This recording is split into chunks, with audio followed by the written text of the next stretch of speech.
یا صاحب الزمان یا وارث قرآن۔ روایت ہے چھٹے امام صادق علیہ السلام سے اللہم صلی علی محمد و آل محمد۔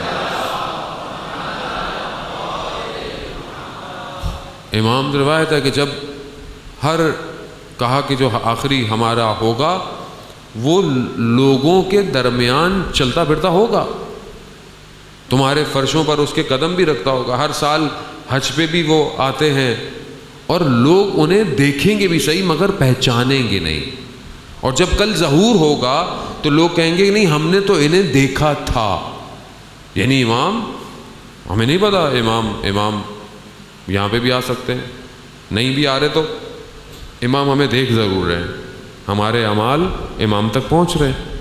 عزیزان محترم، مگر آپ خود سوچیں کہ آپ امام زمانہ کا انتظار کر رہے ہیں، آپ نے گھر میں کسی کو بلایا ہوا ہے، آپ اس بلانے والے کے لیے گھر میں اہتمام کرتے ہیں کہ نہیں کرتے؟ اور اگر وہ آ جائے جس کا آپ انتظار کر رہے ہیں لیکن وہ آ کر دیکھے کہ آپ اس کی طرف متوجہ نہیں ہیں، آپ اپنے کاموں میں لگے ہوئے ہیں، آپ مجھے بلائیں بولے مولانا صاحب مجلس پڑھنی ہے، میں آ جاؤں آپ کے گھر، دیکھوں تو آپ کے گھر میں مجلس کا تو کوئی انتظام ہی نہیں ہے، نہ کوئی مائک ہے، نہ کوئی کرسی ہے، نہ کوئی کالا کپڑا ہے، نہ کوئی ہے، تو میں آپ کو بولوں گا بھائی مطلب آپ نے مجھے بلایا تھا، ہاں بولوں گا وہ میں بھول گیا، میں اتنا مصروف تھا، تو آپ خود کے ساتھ کیسا محسوس ہوگا؟ اچھا میری تو خیر کوئی اوقات ہی نہیں ہے، میں کیا چلو کوئی بات نہیں، انسان ہے بھول گیا، واپس چلا جاؤں گا میں چپ کر کے اٹھ کے، میں کیا کروں گا اور آئندہ نہیں آؤں گا، مگر یہ ہوگا کہ بولو بھائی اس کے گھر نہیں جانا، پہلے دیکھ لو انتظام کر چکا ہے کہ نہیں کر چکا۔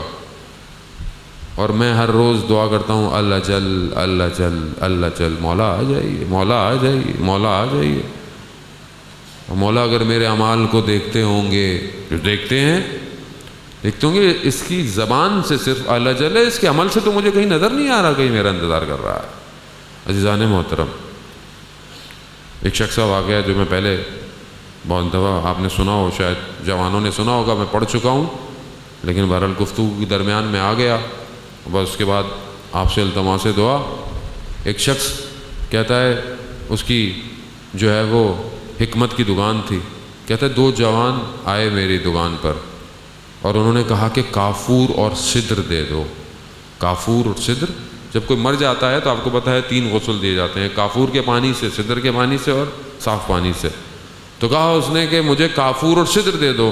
جب میں نے ان 2 لوگوں کو دیکھا تو میں نے کہا یہ ہمارے اس جگہ کے نہیں ہیں، ان کا لباس، ان کا جاہ و جلال بتا رہا تھا کہ وہ بہت معتبر شخصیت ہیں۔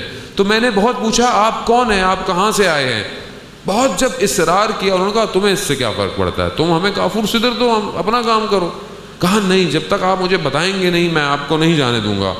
جب بہت اصرار کیا تو انہوں نے کہا کہ ہم امام زمانہ کے ساتھ ہوتے ہیں اور ہمارے ایک شخص کا جو ساتھ ہوتا ہے امام کے، اس کا انتقال ہو گیا ہے، امام نے تمہاری دکان پہ بھیجا ہے کہ کافور اور سدر لے کر آؤ۔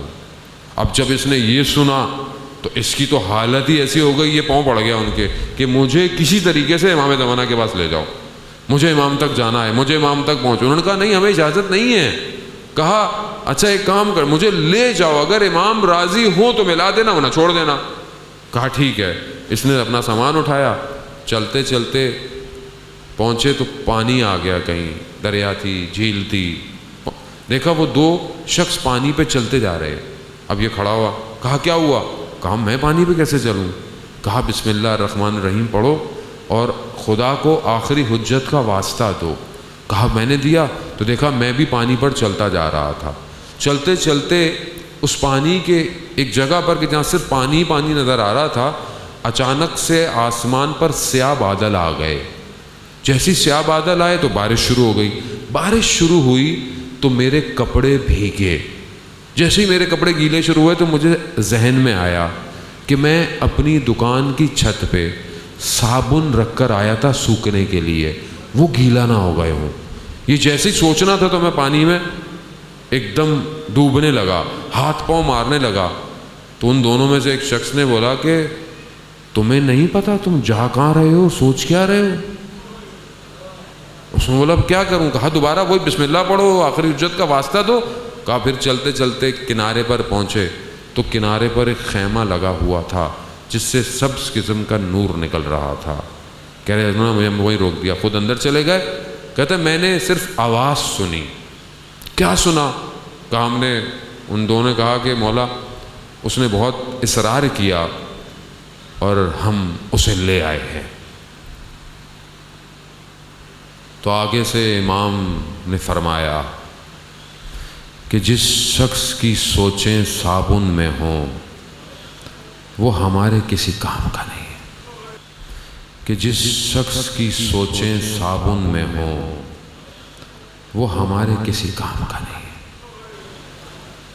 عزاداران سید الشہداء، اس کی دکان حکمت کی تھی، اس کا ذہن میں وہ صابن تھا۔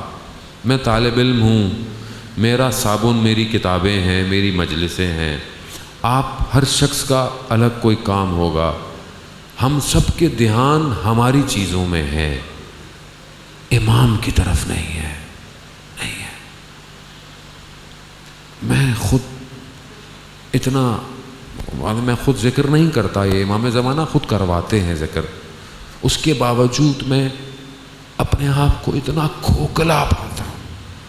کتنی جگہ میں دیکھتا ہوں میرا پاؤں لڑکھڑا رہے ہیں، لغزشیں ہیں، کوتاہیاں ہیں، بہت کوتاہیاں ہیں عزیزان موت۔ یہ آسان نہیں ہے کربلا، کربلا بہت سخت ہے۔ یہ آسان نہیں تھا کہ لوگ پہنچے ہیں کربلا، آسان ہوتا تو بہت لوگ پہنچ چکے ہوتے کربلا۔